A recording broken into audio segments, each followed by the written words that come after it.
I just told you don't talk to me, leave me alone, and now you're over here in my camera. You're in a public. Camera. You're in a public meeting. Okay, but you are harassing me now.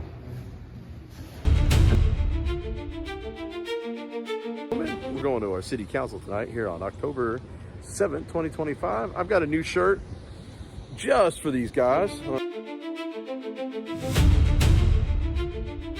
And now you got this one coming over to possibly intervene.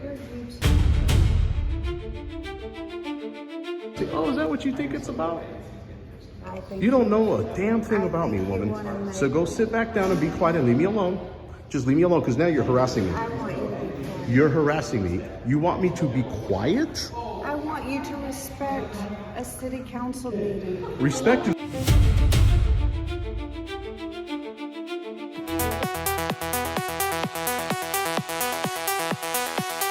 BZ Watchdog News Network.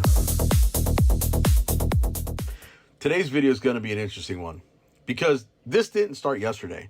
This goes all the way back to August of 25 when I was attending a Hillsboro City Council meeting trying to address concerns about the Hillsboro Police Department and trying to get body cam footage released. During that meeting, I was having a conversation with City Manager Megan Henderson when the Chamber of Commerce Lynette decided to insert herself into my business with the city.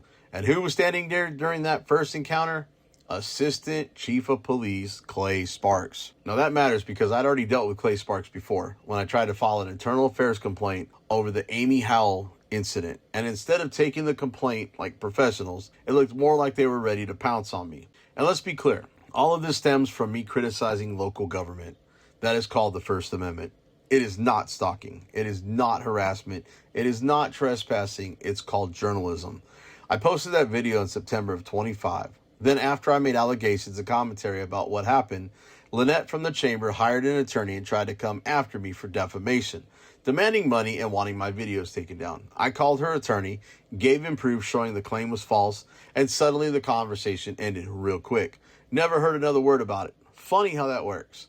Then, around November or December of 25, I was outside having a conversation with Ron Helms when Lynette pulled up, heard me mention she was the woman who tried to sue me, and suddenly turned around, stopped in her tracks, and went inside. Next thing you know, Sergeant Justin Penny is looking out the window like the chamber has its own police subscription service. Then came January of 26 when the chamber hosted that Grill the City Manager event at the Lions Club, and wouldn't you know it, Lynette once again brought me up, and Megan Henderson decided to jump right in on video because I do more fact-finding than the people in this town who just sit around waiting for government-approved talking points and press release narratives.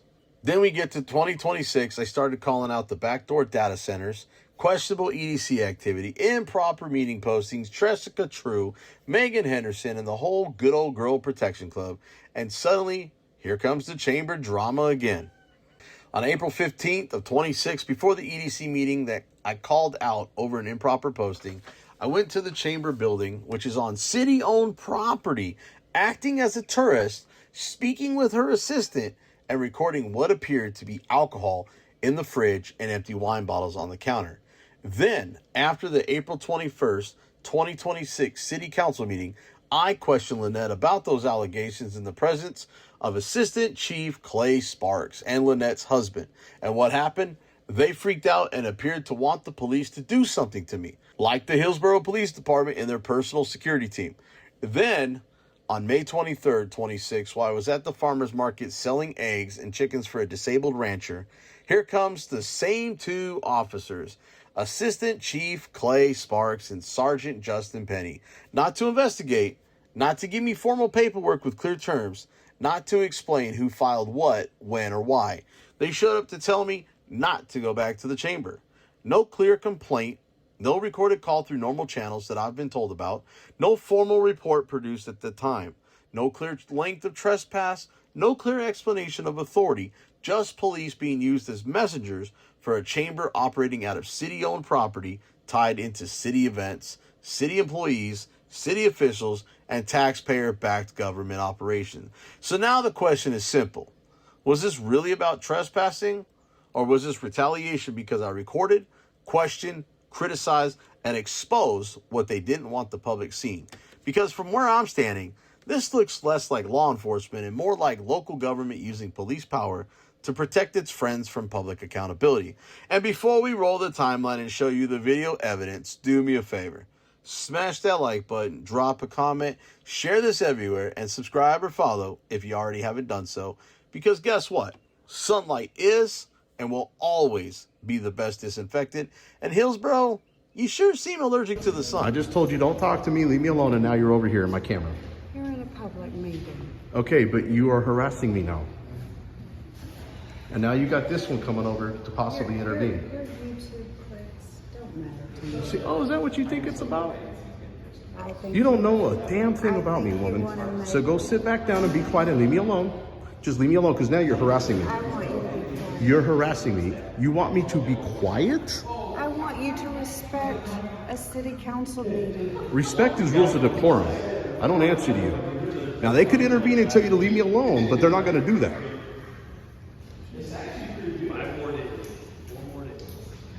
How on earth did BZ Watchdog find us, and is there any end in sight? Okay, BZ Watchdog. So, BZ Watchdog was alerted to the city of Hillsboro because of an interaction that someone he knew had with one of our police officers. This person is not a journalist. Journalists do fact checking for a lot of things. I don't really look at all this stuff, but from what I have seen, it is the vast majority of things listed as facts are not factually true.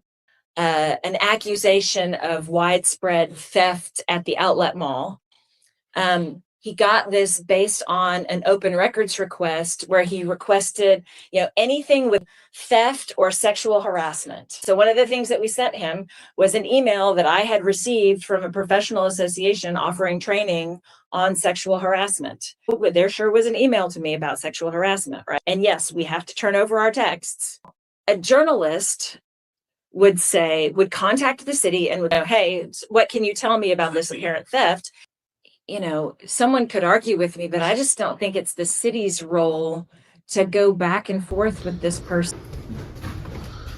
That is. That man, he looks so young there. Yeah. Well, this looks like it's back in this picture here looks like it's back in the 30s, maybe 40s. This was a D move, but I'm not sure. Oh, that's pretty cool. So this was the MKT lines. That's what, Missouri, Kansas. Okay. Yeah. I don't know if there's any, just information on that. I don't think so. Texas Heritage Museum. I think I'll take one of these. Oh, yeah.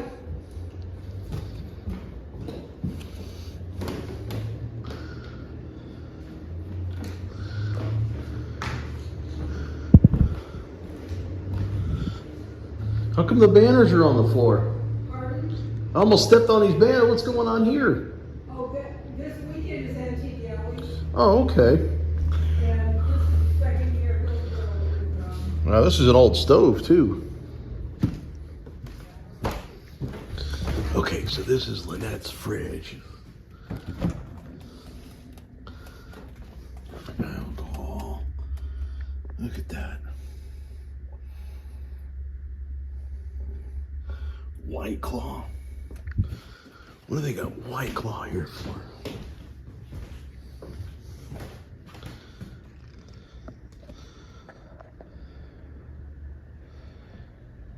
Someone's boozing.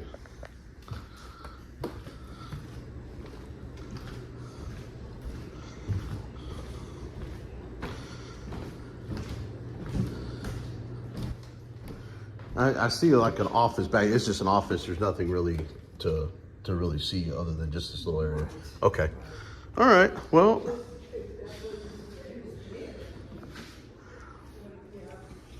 Okay. Well, I appreciate the quick tour.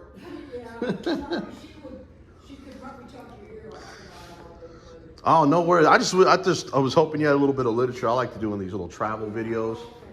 So I was hoping with the building there'd be a little bit more history in here, but. But I'm not gonna hold you up. I appreciate you. Is it customary to keep White Claw in the refrigerator at work? Can you please do something about this? I asked the question, sir. I'm the press.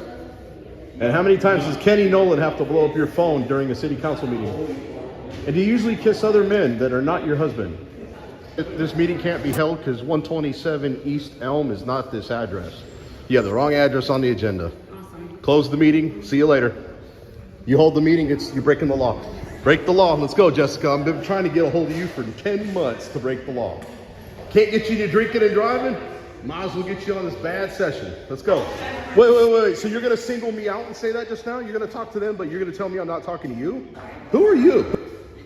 Hopefully you're Natasha Richardson Sawyer. I hope that's you. Is that you, Natasha Richardson Sawyer? I'd like to get an official statement about today's EDC agenda having the wrong address on it. Okay, BZ Watchdog. So, BZ Watchdog was alerted to the city of Hillsboro because of an interaction that someone he knew had with one of our police officers. This person is not a journalist. Journalists do fact checking for a lot of things. I don't really look at all this stuff, but from what I have seen, it is the vast majority of things listed as facts are not factually true. Forward that to the EDC staff that she's in a meeting right now. Okay. What about anything that... So let me just ask you a question because I'm not too familiar with it. Maybe you would know. You said it's EDC. Okay. If an EDC passes something that, like let's say today, that they went ahead and had the meeting anyways, passed whatever, and then they take it to the city council would be the next step, right? For the how would they incorporate that? Because I'm trying to figure out this whole... Because it's not annexed, because I know that we had a discussion about that over the summertime about annexing that property back over the summer. Give me just a second, okay? So EDC and the city are separate but related. The relationship comes from the fact that the EDC board is appointed by the city council. And the city, back through, I guess there was an election to create the EDC in the first place. Okay. But minus those two things, it is functionally separate. So if the EDC owns property, the city doesn't own that property. If the EDC takes an action, that action does not go to the city council. It is its own authority, subject to those. Okay. Okay. So my question is, since they held the meeting today and Jessica True is a city employee, correct? Yes. Okay. Holding it in the the funding for her position comes from both the city and the EDC. Okay, but that would still make her a city official, city employee, public official, because city funds are being used to pay her, correct? Correct. Okay. Although not for running the EDC meetings. The city funds are used to pay her for other parts. Okay, and what about the meetings being held at the city hall? What about? That's a city building. It is the city building. Okay, so that would make it a city function at that point. I don't think the location of the meeting creates a different legal relationship between the EDC and the city than that is stipulated by the local government code. Well, it would be I believe it's considered a quasi at that point, like a quasi, I'm trying to remember the exact word for it. Quasi. Governmental entity. Yeah, something like, I think that's kind of where I was going with that. The reason I asked that question is because if she made, I understand that this one time would probably be a mistake on whoever prepared the minutes, because I also noticed that Rebecca was there. It's another city employee keeping records and not an EDC person. So the portion of her salary that covers her spending time on EDC matters is paid out of EDC funds. okay, so if they're paying out of EDC funds, then is she still clocked in as a city employee at that point? She's doing EDC work for the EDC portion of her salary. She's doing city work for the city portion of her salary. A couple of agendas that you guys have posted. I think I went back as far as just January of 26. January 27 of 26's agenda also has the same mistake listing the Elm. Okay. Now I have all these downloaded, so there is no trying to take it down and recover. I mean, it is what it is. Taking it down and recovering. Well, now it's got to be addressed because there were a lot of people that showed up. And you know what it appears to look like. right? To the public, you know what it looks like today, with even if it might have been an honest mistake. It looks like y'all were trying to hide this meeting from people. It's going to be using more water. We already have water issues. So I don't understand why the push for it. They've already got a 4,000 acre one out in Hubbard. So I don't even know why we're entertaining another data center. And Freeze Pop, I know that it was on this summer agenda with the city council. So, I mean, what are you really doing? I mean, that's my question. Are you? I think the question of what is the impact of having the wrong street address on the agenda is a lawyer question. Okay. That's, I would call an attorney. I'm sure the EDC's attorney will weigh in. The EDC's attorney is not the same as the city's attorney. Okay. Are you guys? I think that what I would say to anyone who is concerned about whether this was deliberate, I would just say, honest people make mistakes. It says, doesn't it say Historic City Hall? It said Historic City Hall, but it still had the wrong address. I'm not arguing that it's not a mistake. I just think that if there were an intent to fool people, then it wouldn't refer to a building that is commonly known and used for all other meetings in the city of Hillsboro that people were evidently able to find. I am not doubting that it may have been a simple mistake, because that's what I've said when I came in. It may have been a simple mistake. I'm certain it was a simple mistake. I didn't look at the address until I got here. I just went by Historic Town Hall. Yeah. However, half the other people went to an empty building because they went by the address, not knowing where the Historic Town Hall is, because they've never been there. Got it. So that's how it came up, is that people were like, what the heck? at the wrong place. And then I caught wind. I looked at the agenda. Amy Teal was here. We looked at the agenda and we said they can't hold a meeting. And I addressed it with Jessica. I addressed it with, I believe, which is Natasha Sawyer. And I explained to them that if they proceeded, it was going to be criminal. And if I had known that Tony Kane was going to show up, I would have waited till he got there, informed Tony, and Tony could have handled it right then. It's, again, it may have been an honest mistake, but how many honest mistakes have been passed with the wrong address? Because I know of at least January 27th happened the same way that it happened today. And they proceeded with their meeting because nobody caught it. And I've got everything downloaded from 25, so I'm going to go through those and find out exactly how many of those. But if these mistakes are not just once, not just twice, then there's an issue with the staff that's participating, that's coming from the city, that are being paid by the city and the EDC. So we might have to change, talk about changing employees or fixing something or doing something, because you can't just keep doing that every meeting and sending, people on a wild goose chase, especially if people are coming from like Waco. There were 2 people that came from Waco that had never been to our historic town hall. So, I mean, there was literally, I think like 6 people that said they went to the wrong building. So, Well, I'm just glad that it was caught, because obviously we don't want it to happen again.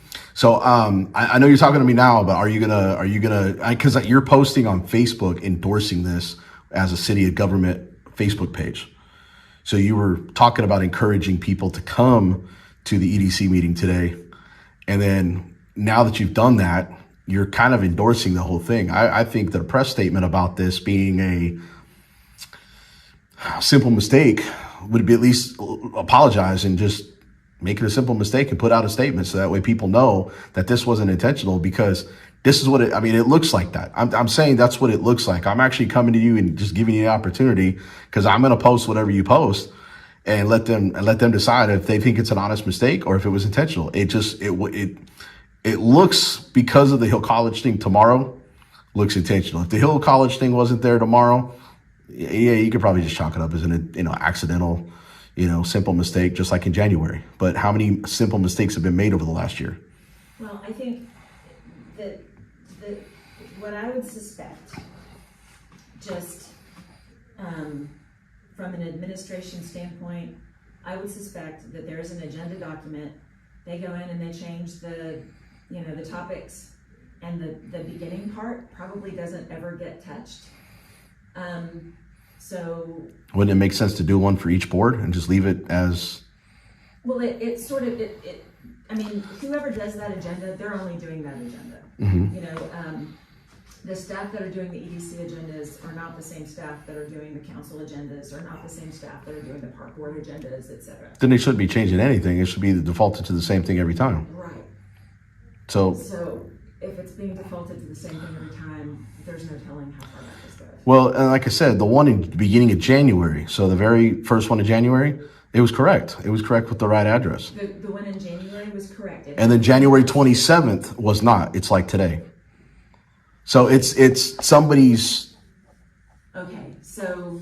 And now I haven't gone back in 25. Okay, there wasn't. I verified before I came over here to talk to you that on January 27th, there is another one that I have verified that it's the same exact way here that it was today.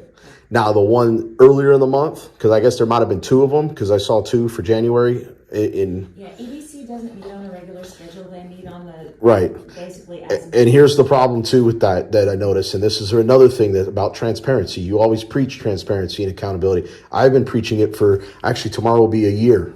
Happy anniversary. For the city of Hillsboro. It's going to be, yes.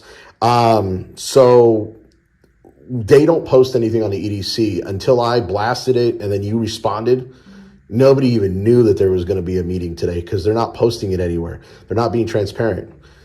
They only posted on the city website. There was no Facebook post about it. Oh, right. Yeah, no, the EDC doesn't do a lot of sessions. That's not transparent because she has been posting other stuff on the EDC, if that's her posting it or controlling it. So there's other posts, like with what you do, you're posting about Main Street, or you're posting about this, or you're sharing somebody's post. You're sharing more from the city website than those other Facebook groups are, period. So, I mean, the reason we know about some of this Main Street stuff is because you've posted Texas Theater. You posted it. Nobody else is really, nobody's sharing the stuff. It's coming from the city Facebook group. And if you don't post it and don't share it because they're not sharing it, then nobody knows about it. And it's not being transparent because there's some people that are really concerned about this and they want their word to be heard. Well, they don't want to go to Hill College and find out that, oh, it's too late. We've already made the deal. We've already signed. We've already had the discussion. This is just a formality of what's taking place. It's just education. Yeah. So I mean, that's what people are reaching out to me and saying. And, I know. And I know you can't take all these calls. So Go Hillsboro does a summit every year. I think they skipped it last year. I can't remember why, but this will be their 4th or 5th. Okay. And every year they try to find a topic that's relevant to the community and broader than just the city of Hillsboro. The idea of having this summit focus on data centers was it was probably October or November when that was discussed first with Go Hillsboro. So in terms of it took a while to get it scheduled, it took a while to find speakers and all that kind of thing. But the timing of the creation of the summit and pulling it all together and all of the back and forth that had to, go into that the fact that we wound up with an EDC meeting on the day before the summit is completely like the two timelines just don't. That's just not how it works. Well, you only had I don't know when they set up the Go Hillsboro one, but they only put this agenda out 6 days ago. Well, the meeting. I checked the agenda of like 2 weeks ago, and there was no EDC agenda.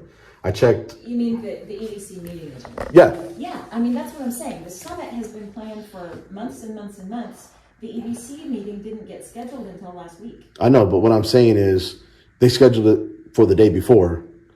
Why didn't they schedule it for after? Why didn't they schedule it 2 weeks ago? Because they're not related to each other. They have no relationship to what I would have to kind of disagree with that.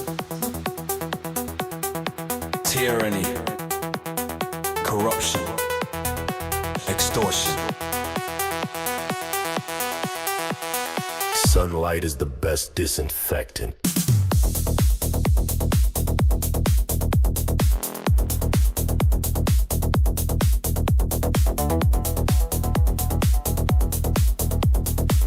BZ Watchdog News Network.